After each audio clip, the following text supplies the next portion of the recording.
दक्षिणी दिल्ली के 69वें अनाधिकृत कॉलोनियों के लोग अपने कॉलोनी को नियमित करने के लिए उतरे। सड़क पर किया 3 किलोमीटर का पैदल मार्च।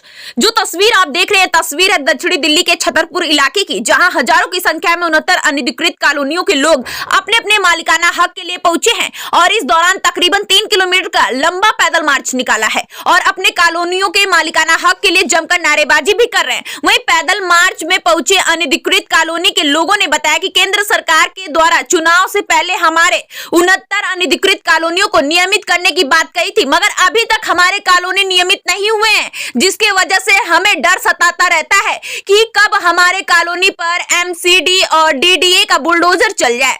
जबकि हमारे क्षेत्र के केंद्रीय विकास शहरीकरण मंत्री हरदीप पुरी जी का जब चुनाव रैली था तो उन्होंने हमसे वादा किया था कि 2024 के लोकसभा चुनाव से पहले दक्षिणी दिल्ली के 69 अनधिकृत कॉलोनियों को पास कर दिया जाएगा ताकि लोगों को उनके अपने जमीनों का मालिकाना हक मिल सके।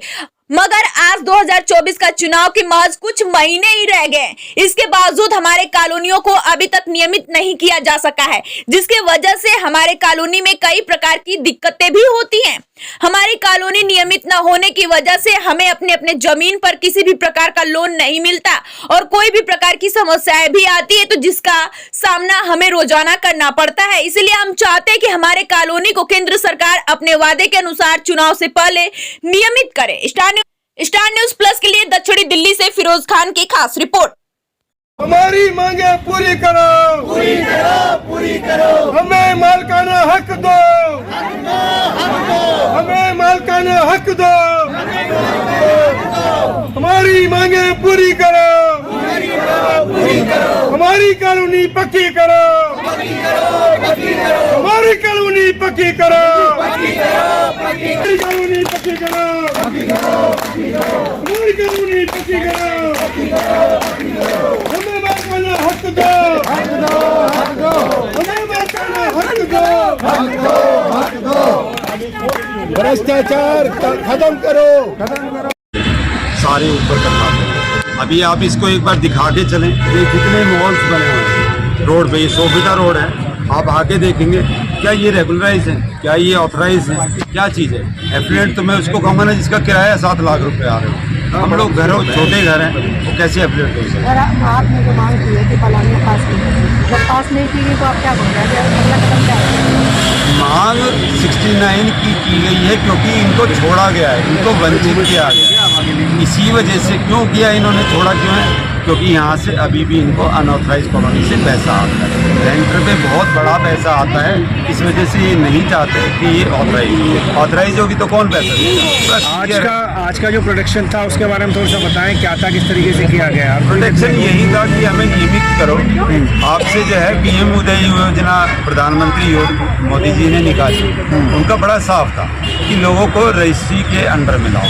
आप एक स्मार्ट सिटी बनाने जाते हैं, अगर रेगुलर होगा तो स्मार्ट सिटी, अदरवाइज कोई भी बिजनेस अगर आप कहोगे तो आप रेडी वाला बिजनेस कहोगे। अगर वो ऑथराइज नहीं है, रजिस्टर्ड नहीं है, तो हमारे घर बिल्कुल इसी तरह से रजिस्टर्ड नहीं है, आप 4 पैसे का। के तमाम अध्यक्षों ने एक कैंडल मार्च, शांति मार्च निकाला है, क्या कहेंगे और क्या प्रपोजल आपने गवर्नमेंट को दिया है? देखिए, ये candle march peaceful candle march था और सरकार तक अपनी आवाज़ पहुंचाने का एक माध्यम था कि जैसे आपने 1731 कॉलोनियों को दिल्ली में रेगुलराइज किया और ये 69 कॉलोनियाँ जिसमें लगभग 3 से 5 लाख के बीच में आदमी रहते हैं, इनको भी रेगुलराइज किया जाए ताकि इन लोगों की जो राजनीति की चिंता है कि हमारा तो घर भी अपना नहीं है, हमारी कॉलोनी रेगुलराइज नहीं है, क्या होगा, इस परेशानी से इन लोगों को भी मुक्ति मिल सके। कुल कितनी ऐसी कॉलोनियाँ हैं जो अभी तक सरकार के कोटे से, सरकार के खाते से रेगुलाइज नहीं की गई हैं? ये 69 कॉलोनियाँ हैं और लगभग सारी साउथ दिल्ली के अंदर हैं। तो क्या कहकर उन्होंने टाल दिया इन कॉलोनियों को, क्यों नहीं किया? इनमें एक वर्ड जोड़ा गया है, ये कॉलोनियाँ एफुलेंट है। एफुलेंट, देखिए कॉलोनी कोई एफुलेंट नहीं होता, कॉलोनी में रहने वाले लोग कोई एफुलेंट हो सकते हैं, लेकिन मजे की बात यह है कि यहाँ तो 50 घर के, 100 गज के, 150 गज के, 200 गज के घर हैं। तो ऐसे 200, 150, 150, 200 गज के घर वालों को एफुलेंट कह के अनऑथराइज कॉलोनियों की लिस्ट से बाहर कर दिया जाए, इनको रेगुलराइज ना किया जाए, तो ये 5 लाख लोगों के लिए अन्याय है। तो ये तो एफिलाइंट का सौदा इन्होंने रख दिया, प्रपोजल रख दिया कि भाई एफिलाइंट का, इसलिए इनको रेगुलाइज नहीं किया जाता। अब उन मुद्दों पर क्या कहेंगे जो रेगुलाइज होने के बाद में भी, रजिस्टर होने के बाद में भी टूट रहे हैं, और क्या नाम है, बुलडोजर जो है पीला पंजा चल रहा है धनीले से, क्या मंशा झलकती है? देखिए, मैंने पहले भी इस बारे में बहुत आवाज़ उठाई थी कि अगर यही प्रोसीजर रहा, 1731 कॉलोनियों को रेगुलराइज कराने का यही प्रोसीजर रहा, तो ये 100 साल में भी कॉलोनियाँ रेगुलराइज नहीं होंगी, तो 100 साल में भी मालिकाना हक नहीं मिलेगा।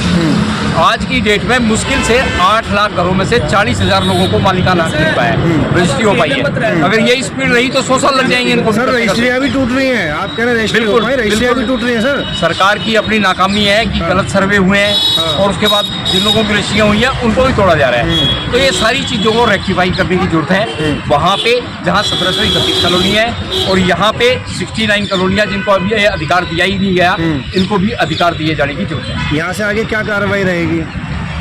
सरकार तक हमारी आवाज़ जारी है। जैन साहब गृह मंत्रालय में काम करते हैं, हमारे माध्यम से वहाँ भी आवाज़ उठाएंगे।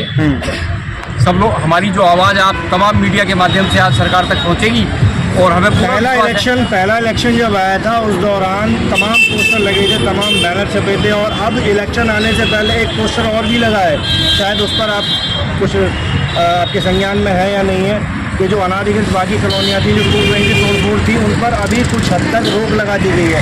तो रोक लगाने का मतलब क्या, उनको फाइनल क्यों नहीं किया जा रहा?